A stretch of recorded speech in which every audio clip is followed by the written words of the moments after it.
আসসালামু আলাইকুম। এখন শুনবেন সংবাদ শিরোনাম।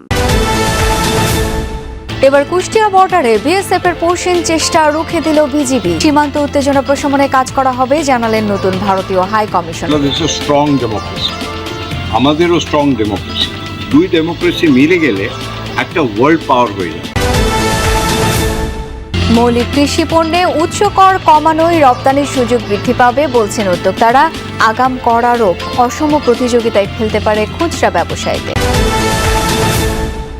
ভাড়া করা শিক্ষক দিয়ে চলছে কুড়িগ্রামের 2 শতাধিক স্কুল। চরাঞ্চলে যেতে অনীহা নিয়োগপ্রাপ্তদের।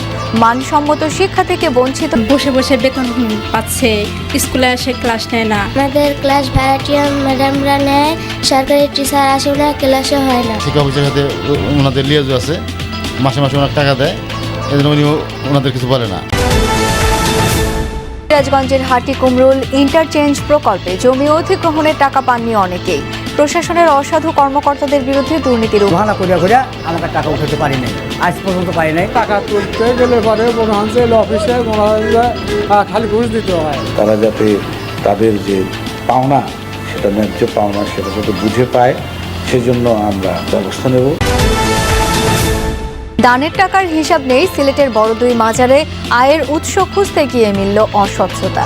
জেলা প্রশাসনের সমন্বয়ে হিসাব সংরক্ষণ। আসসালামু আলাইকুম। এতক্ষণ শুনছিলেন সংবাদ শিরোনাম, এখন শুনবেন বিস্তারিত। সীমান্ত দিয়ে কোনোভাবেই থামছে না বিএসএফ এর পুশিনের চেষ্টা। আজও কুষ্টিয়া সীমান্ত দিয়ে 12 জনকে এপারে ঠেলে পাঠানোর চেষ্টা চালিয়েছে ভারতীয় সীমান্তরক্ষী বাহিনী। ভোর 5টায় কুষ্টিয়ার প্রাকপুর সীমান্তে এই ঘটনা ঘটে। নারী ও শিশু সহ 12 জনকে পুশিনের চেষ্টা করে বিএসএফ, তবে বিজিবি ও স্থানীয়দের বাধায় তা সফল হয়নি। দেশের অন্যান্য সীমান্তে অনুপ্রবেশ ও পুশিন ঠেকাতে অতিরিক্ত টহল, নজরদারি ও গোয়েন্দা তৎপরতা জোরদার করা হয়েছে। সীমান্ত এলাকাগুলোতে বিজিবি ও আনসার বাহিনীর পাশাপাশি নির্ঘুম রাত কাটাচ্ছেন এলাকাবাসীও। অরক্ষিত এবং গুরুত্বপূর্ণ পয়েন্টে বাড়ানো হয়েছে টহল। গেল কয়েকদিন ধরেই বিভিন্ন সীমান্তে পুশিনের চেষ্টা করে বিএসএফ। বিজিবির কঠোর অবস্থান ও নিরাপত্তা ব্যবস্থার কারণে অপচেষ্টা সফল। কয়টা লোক পার হয়েছে, আমরা আমাদের দোকানের ওখানে ধরি বিডিআরকে সংবাদ দিই, বিডিআর আইসি এদেরকে নিয়ে যাই। ইন্ডিয়ার থেকে 12-14 জন লোক ওই পোষণকে দিয়েছে, এবারে লোক আবার ফেরত দিয়েছে, দেওয়ার পরে মাঠের ভিতরে বসি। ভারত বাংলাদেশের গণতান্ত্রিক শক্তি এক হলে দুদেশ বিশ্ব শক্তিতে পরিণত হবে, এমন মন্তব্য করেছেন ঢাকায় নবনিযুক্ত ভারতীয় হাই কমিশনার দীনেশ ত্রিবেদী। সকালে বেনাপোল স্থলবন্দর দিয়ে বাংলাদেশে পৌঁছে গণমাধ্যম কর্মীদের কাছে এই মন্তব্য করেন তিনি। জানান, সীমান্ত উত্তেজনা প্রশমন, ভ্রমণ ও বাণিজ্য নিষেধাজ্ঞা নিয়ে ঢাকা দিল্লির ভালোর জন্য কাজ করবে। আগেই দীনেশ ত্রিবেদীর নাম ঘোষণা করে নয়াদিল্লি। শুক্রবার সকালে তিনি পেট্রাপোল বেনাপোল স্থলবন্দর দিয়ে বাংলাদেশে আসেন। সঙ্গে ছিলেন স্ত্রী মৃণাল।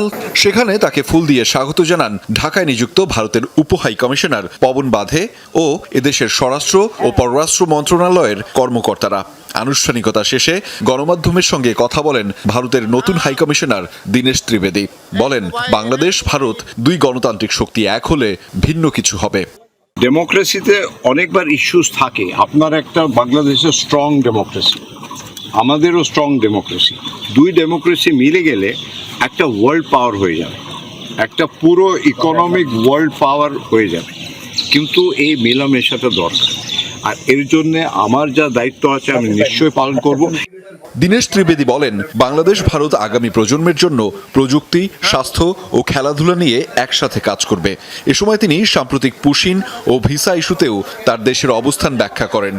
একই আকাশ, একই বাতাস, একই যন্ত্র, তাহলে আমরা মিলে মিশে ভিসার সব বললে আমার সব মাথায় আসে। আমি যা এখানটা করতে চাই ওইটা 140 নয়, 60 অ্যাডেড, এখান থেকে 20 অ্যাড করে দিচ্ছি। তাহলে যা হবে একসঙ্গে হবে, দুজনে মিলে যা শক্তি হবে ওইটাই আসল শক্তি, আর ওই শক্তিটা পুরো পৃথিবী যেন দেখে। দুই দেশের 55 বছরের কূটনৈতিক সম্পর্কের ইতিহাসে 71 সালের পর দ্বিতীয়বারের মতো কোনো রাজনীতিবিদকে হাই কমিশনার হিসেবে পাঠালো ভারত। আহমেদ রেজা, যমুনা নিউজ। প্রস্তাবিত বাজেটে মৌলিক কৃষি পণ্যের উপর উৎস কর হ্রাস করায় রাজশাহী অঞ্চলে আমের বাণিজ্য ভালো হবে বলে আশা করছেন ব্যবসায়ীরা। তারা মনে করেন প্রণোদনায় উৎসে কর কমার ফলে এসব পণ্য রপ্তানির সুযোগও বাড়বে।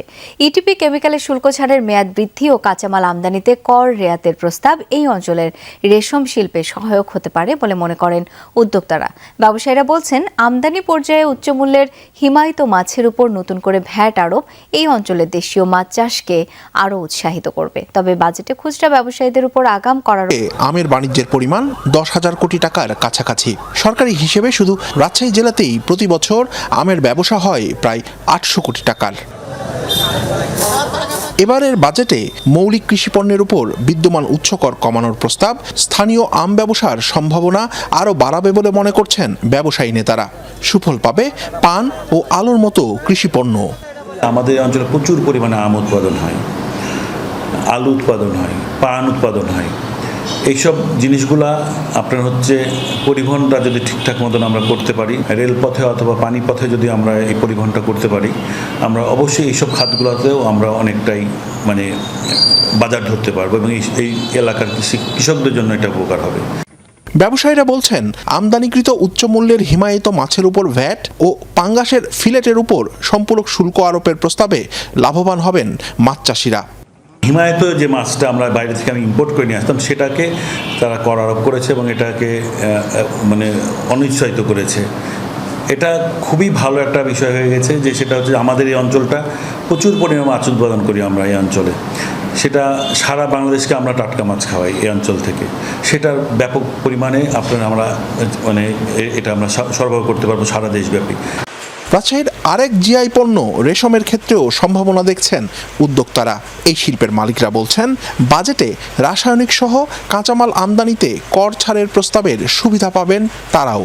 আমদানিকৃত সিনথেটিক ওভেন ফেব্রিক্সের উপর থেকে সম্পূরক শুল্ক প্রত্যাহারের প্রস্তাব মিশ্র রেশম পণ্য উৎপাদনেও নতুন সুযোগ তৈরি করবে। রেশম সুতা যেহেতু পুরোপুরি আমরা আমদানির উপর নির্ভরশীল, তো আমদানি যদি ট্যাক্স কমে যায় তাহলে সুতার দাম কমলে অটোমেটিক্যালি এর প্রোডাকশন কস্টটা কমলে আমাদের অন্যান্য বস্ত্রের সাথে তুলনা করে আমরা এখানে ভালো বস্ত্র তৈরি করে আমরা নিজেদের চাহিদা পূরণ করে বিদেশে রপ্তানি করার সুযোগটা পাবো। যদিও আমদানি নির্ভরতা কমিয়ে আগামীতে স্থানীয় পর্যায়ে কাঁচামাল উৎপাদনের সুবিধা বৃদ্ধির সরকারের খাতায় যাদের নাম শিক্ষক হিসেবে তাদের অনেককেই খুঁজে পাওয়া যায় না শ্রেণীকক্ষে। তাদের জায়গায় কয়েক হাজার টাকার বিনিময়ে পাঠদান করাচ্ছেন ভাড়াটের শিক্ষক। প্রভাবশালী মহল আর কিছু কর্মকর্তার ছত্রছায়ায় এমন চিত্র এখন কুড়িগ্রামের অনেক সরকারি প্রাথমিক বিদ্যালয়ে। ফলে কোটি কোটি টাকা ব্যয়ের পরও মানসম্মত শিক্ষা থেকে বঞ্চিত হচ্ছে হাজারো শিশু। কুড়িগ্রামের শিক্ষা ব্যবস্থার বেহাল দশা নিয়ে 3 পর্বের ধারাবাহিক বাস্তবতা ভিন্ন। কুড়িগ্রাম সদরের গোয়ালপুরি মঙ্গলপাড়া সরকারি প্রাথমিক বিদ্যালয়ে শতাধিক শিক্ষার্থীর জন্য সরকারি শিক্ষক রয়েছেন 5 জন, অথচ নিয়মিত পাঠদান করাচ্ছেন 4 জন ভাড়াটিয়া শিক্ষক। 2018 সাল থেকে জনপ্রতি মাত্র 4,000 টাকায় চলছে এই ব্যবস্থা। পাশের কালিরালগারচর সরকারি প্রাথমিক বিদ্যালয়ের চিত্রও একই। ওনারা বসে বসে বেতন পাচ্ছে, স্কুলে এসে ক্লাস নেয় না, আর আমাদের যে রাখছে আমরা ক্লাস নিতেছি, আমাদের তো বেতন সেরকম দেয় না। আমাদের ক্লাস ভাড়াটিয়া ম্যাডামরা